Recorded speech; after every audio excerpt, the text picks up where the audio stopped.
People who are looking at Brazil's democracy are looking, as I said, at the divided nation. You saw probably a recent article that was written about you saying that, you know, half the population loves you, half the population despises you. I wonder what you think about that, but also, more importantly, the fact that unifying Brazil is apparently going to be the key to shoring up democracy and making sure that Bolsonarismo does not come back after your term in office. How do you do that when half the population, as I said, despises you? Well, we're going to have elections in Brazil after the U.S. elections.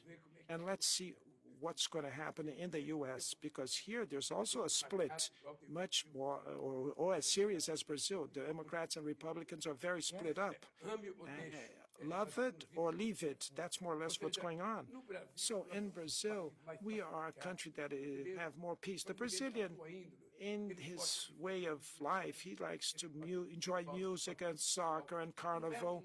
We're not a warrior.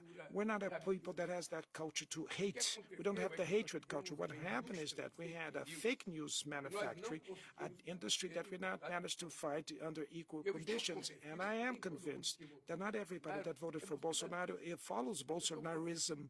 An election will always be split when you have two candidates running. It's always split. In Germany, it's split. In France, you saw Macron's election in France. There was a split in the nation. Here in the U.S., the only strange thing that happened was happening here at the Capitol, because never could we imagine that in a country that was the symbol of democracy in the world, someone could try to invade the Capitol, or that someone could be so inhuman as Trump was. And Bolsonaro is a copycat, a faithful copycat of Trump, as if you would put it in a machine and take a photograph. It'd be the same thing.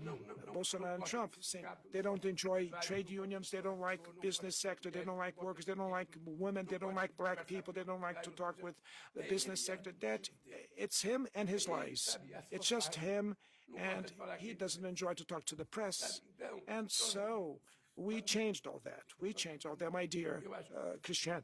And Brazil slowly will come to have an encounter of itself, and democracy will prevail. That's my commitment, and I hope that from 4 years from now, you can come back and make another interview with me, and you'll see how Brazil has still continued democratic.